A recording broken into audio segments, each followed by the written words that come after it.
What's up, Power Painters? This is Taylor Payton of taypayart.com and powerpainters.org coming to you today with another Power Painters tutorial. So in this tutorial, I'm not going to show you anything that is too incredulously sexy or just crazy or out there. I'm just going to give you one simple way that you can start to improve your drawing. Now, this is one thing that I learned along my journey that has helped me in so many ways that I can't even begin to articulate it. But I'm going to try for the purpose of this tutorial to show you what it is I do with pretty much all of my more sincere pieces and how I make them as strong as they can be within the duration that I work on them. So first and foremost, we're going to need a drawing for this example because we're going to have something to use as a basis. So I have reference up on my other monitor, and I'm just going to kind of enclose off a little area to draw in. So first and foremost, this is a pretty square composition, so it's automatically going to be kind of weird to design for something that has pretty equal length and width, but it's not really about composition when I'm going to show you. It's more about perception. So let's just say I start drawing from my reference, and we're going to probably draw this twice just so we can get both the construction down and have sort of a rough pass and then a more refined pass. And this is all live. This is all done as I'm speaking to you. This isn't a sped up video, so you can watch it in real time what's going on. Basically, I'll start to dive in a little bit in regards to what I'm going to be demonstrating. So the simple way to improve your work is what I like to call perception shifting. Now, when you're able to shift your perception of what it is you're working on, you're able to better see any errors or any areas that could be improved.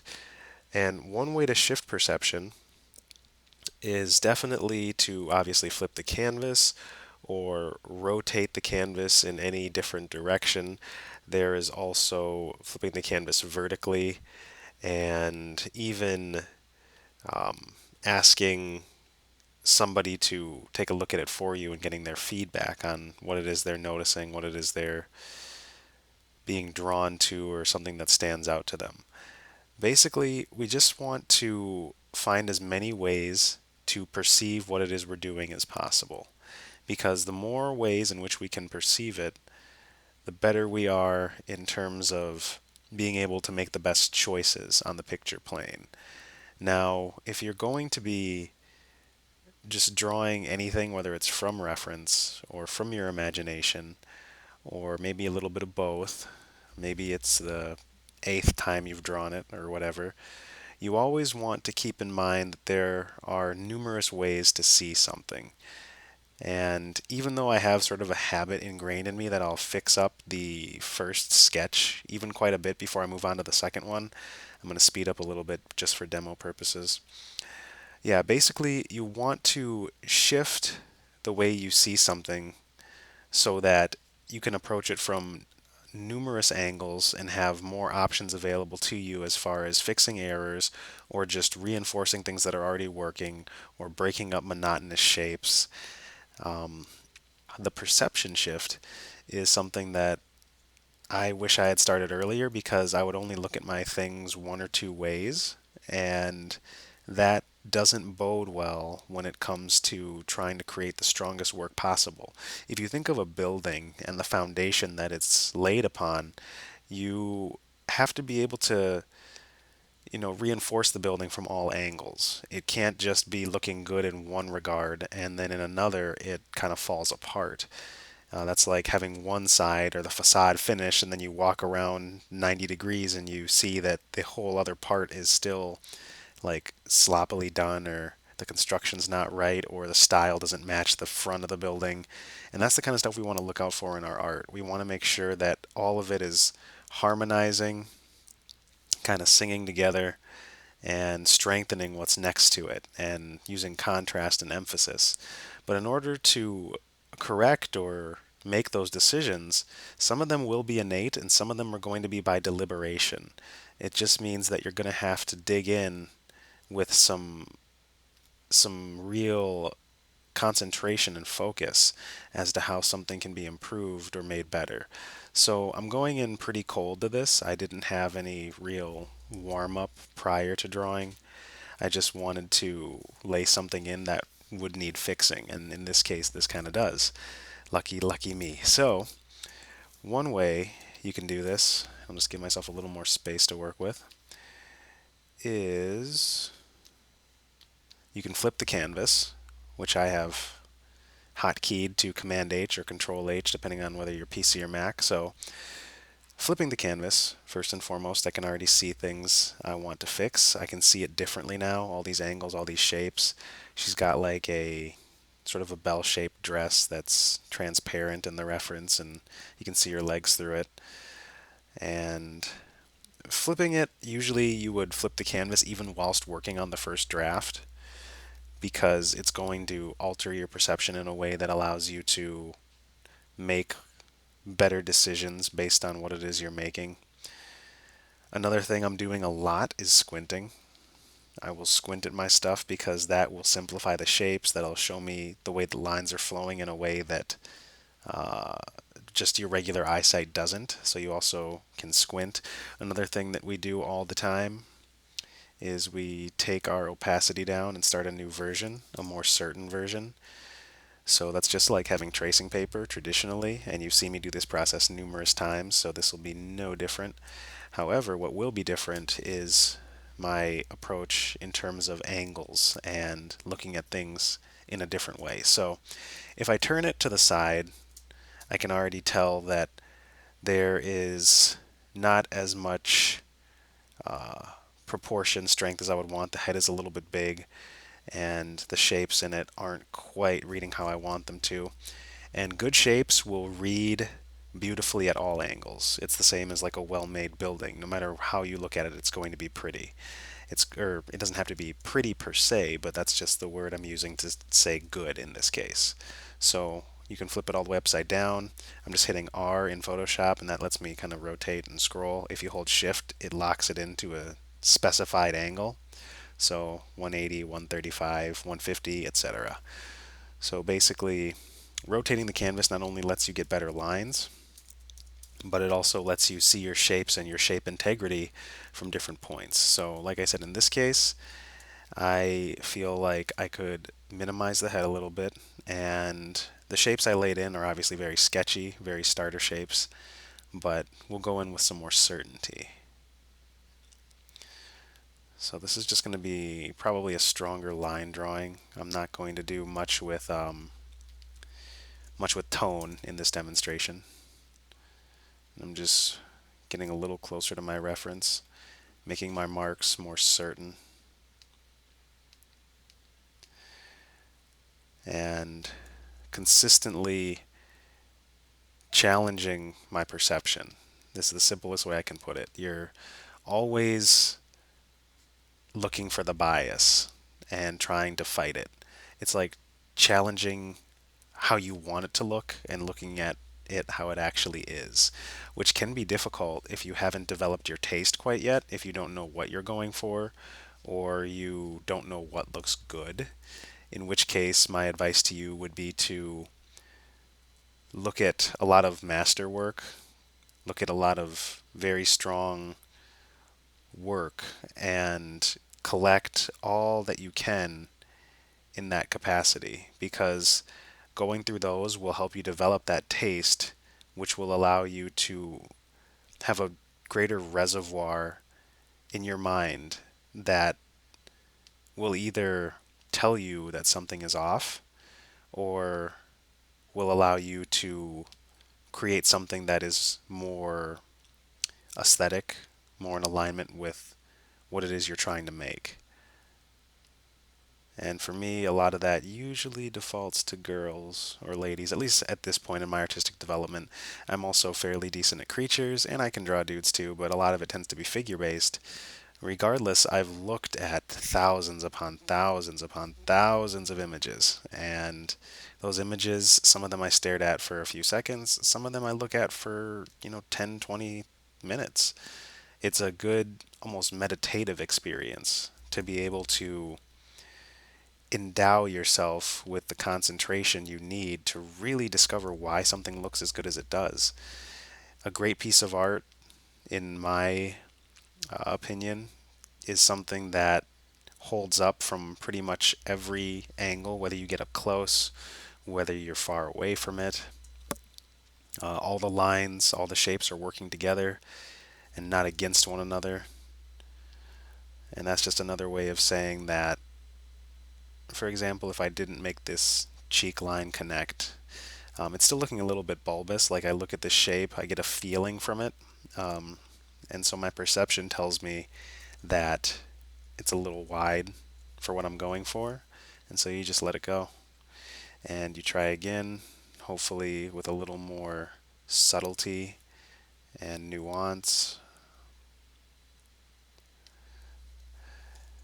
And if I broke that down and altered my perception by erasing something, I can figure that this might be a little bit long, and that's why the head is coming out larger than I want it to. So I move that up a little bit, check my reference,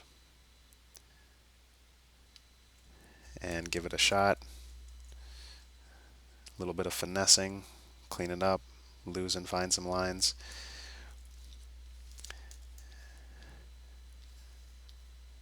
And now I can tell that it's got a lot better flow. So I just had to look at it from a couple different angles to see what wasn't working. And I'm focused in on one particular area, and the things that branch out from that. So now I need to move the nose up a little bit as a result because I tapered the jaw upward. A lot of what we're going to be doing in drawing, I know we're getting way into other tips now, is basically maintaining proportion, which I talk about in my beginner drawing course as well as my art evolution course and all that good stuff. But it's like you just need to train your senses in so many ways because without having a heightened sense of what looks good and what works versus what just isn't pleasing visually or isn't going to pan out in that way is very important because without understanding that fundamental basis, that strong taste of what really good art looks like to you, then you're going to be off point. You don't have a destination to hit. So you definitely want to develop that taste. I have a video on that. But the most important thing that I've learned is just to constantly check your perception. I mean, you can get a little OCD with it if you want, because then you're going to be finding as many ways that you can make it better as possible. And really slowing down is a big part of that game.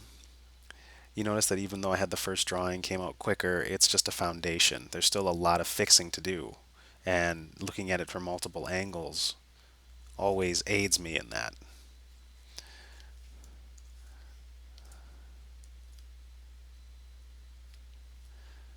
And you just get rid of it as many times as it takes.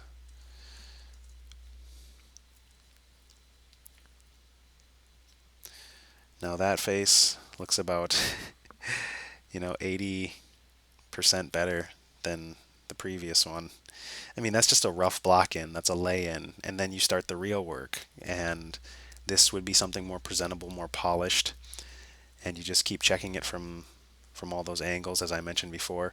Another thing you can do that sometimes helps shift perception is you can invert it. And so now we see things with a completely different eye.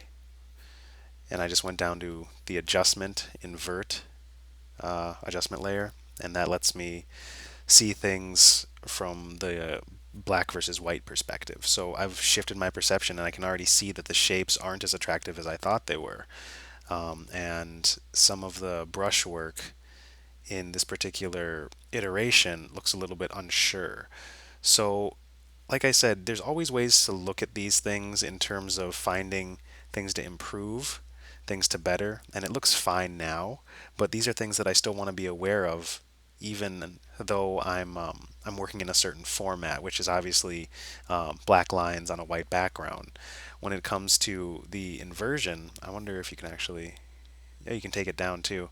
So yeah, this is a lot less jarring, but it almost forces you to see it yet another way. So basically, you want to find as many ways that you can see it as you can. That actually was a terrible sentence. Allow me to reword that. You want to find as many ways to shift your perception as you can so that you can get closer and closer to your taste, lest you just keep working forward and not really check for these things that can be improved or areas that just need to be touched up or renovated, whatever you'd like to call it. So that is the one simple way to improve your drawing is just to shift your perception. You always want to be shifting your perception in as many ways regarding your art as possible. So let's talk, or rather rap about the last few elements we talked about in terms of shifting that perception. So one is to flip horizontal.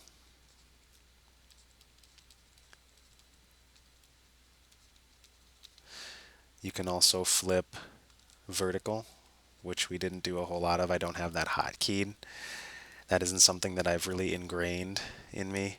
So if you go to if you go to image rotation, flip canvas vertical, then you get the vertical flip and you can check lines from upside down. Your brain sees it a different way, and thus you have effectively shifted your perception once more.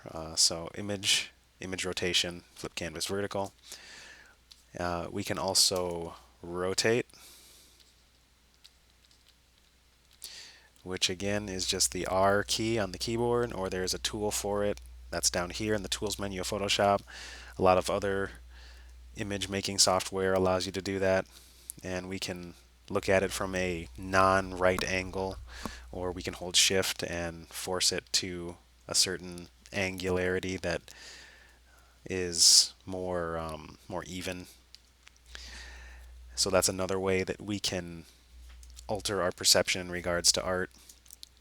And finally, there is inverting the work. So that's flipping the values or the tones to see if it holds up in the opposite spectrum of the value scale. And this is usually, in my experience, more effective with more tone. This shows me the quality of the line a little bit better and a little bit of the shapes I didn't see as well without inverting it. So that is one way that I'd be able to tell, oh, maybe I want my lines to look a little more certain, or maybe I don't like the way that these marks are. So a lot of this is just being your own art director. It's looking at your work with as many different shifts as you can and adjusting accordingly before you call your piece done. And that is my video for you today. I hope this one simple trick of the all-purpose perception shift has been useful for you in regards to your art. I know that it has been a game changer for me. The more ways I find to look at my art, the more ways I find to improve it. So I think that that perception is integral to becoming a stronger, more well-versed, more insightful artist. So thank you for watching. I was really glad to make this video for you today. And I think that this is a really nice format, even though there's not a ton of intro and all that. I really just want to get back to things I find really useful as an artist, things I wish I had learned sooner. So let me know in the comments what you like, or if you have any requests, I will try my best to get to them. Other than that, I really appreciate all the likes, subscribes, shares, everything, all of you who go and grab courses off the Power Painters Gumroad or Cube Brush stores so you can upgrade your art in an even more succinct and powerful fashion. That is really always appreciated, helps me keep the channel running. So it is support from viewers like you that allows Power Painters to flourish. So thanks for watching Power Painter. This has been Taylor Payton of tapeart.com and powerpainters.org, and I'll see you in the next video. Take care.